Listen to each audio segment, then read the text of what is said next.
Oy, Daddy! Mm. Ano yan? Layout to. Ito yung ginagawa natin nung nakaraan pa. So, ang kagandahan kasi sa pagda-down is down to avail of free layout and schedule. Ito si Ma'am Ron, nag-down siya. Dalawa sila ng asawa niya, papatuto from November 16 to 23. Kasi si Boss full sleeve, si Madam back, saka Miss marami.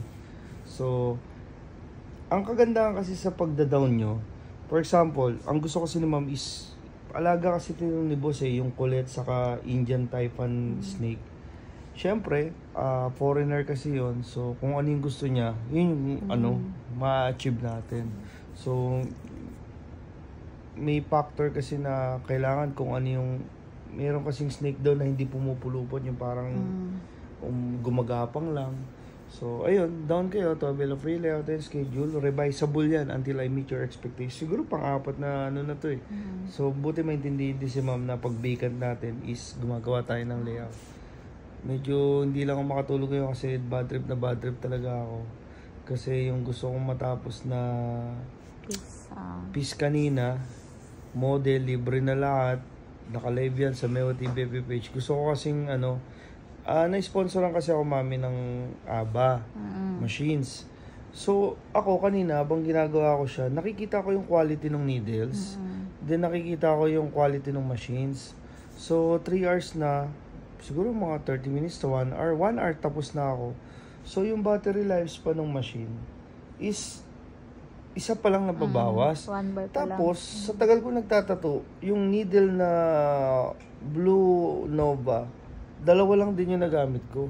So, ang kagandahan sana dun sa factor na ginagawa ko, yung pagpapatunay. Ako kasi, honest review ko lagi. Kumbaga parang yung pagpapatunay na, naka-live kasi yan sa Meo TV.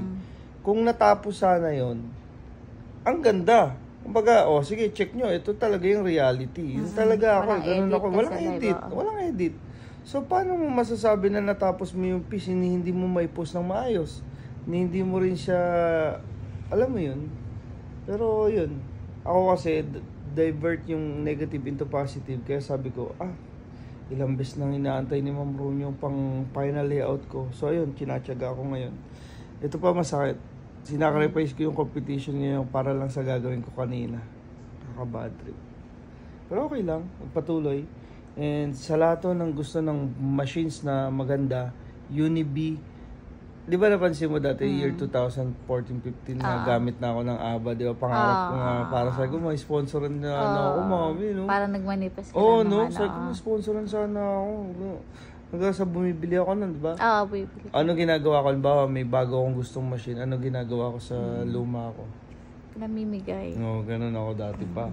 So ngayon, ang ganda-ganda, tapos hindi na, pero salamat sa ABA Unibi. So sa tagal ng machine na yan, na iba't iba na yung kumbaga generation Ikaw ba, nakailan na silang palit ng generation?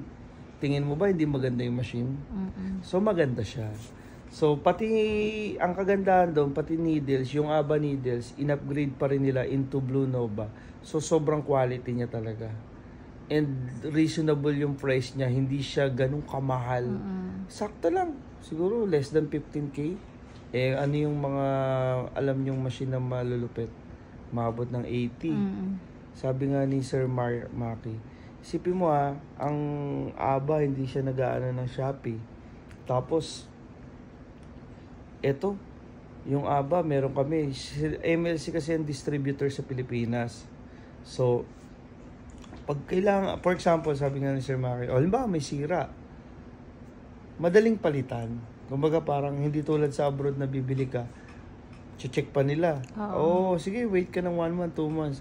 MLC, merong Cebu, merong Kabanatuan, ang babait pa niyang MLC. So, yung ABA, highly recommended ko yan. Kung sakaling magkaroon ng problema, 1-year warranty, papalitan agad yan ng MLC. Pinapagaranteed ko sa inyo yan. Promotion bigla no? Pero legit kasi mami di ba? Kaya nga ako nasasaktan ng ganito ngayon kasi yung legit ng machine at needle gusto kong ipakita talaga, kaso hindi nga lang natapos. Pero ang gagawin mo pag may negative, simulan mo ulit. Mamaya magtatato ulit ako. Yun nga lang, hindi ko maantay ngayon. Siyempre, natural lang na masaktan ka, malungkot. Kaya yun, nagda-divert ako ngayon. Ini-edit ko. Maraming salamat. Be my next client, ha. Siyempre, also Tech Product Philippines, maraming salamat. And MLC Tattoo Supplies. Thank you, Lord. Sa nga pala yung Skull DNA printer. Hindi ko na siya na-vlog kanina kasi na out of focus na ako eh. Pero nakapag-post ako ng unboxing. Please share. And also, nag-post ang MLC Tattoo Supplies about sa bashers. Meron tayong interview doon. Panoorin niyo po.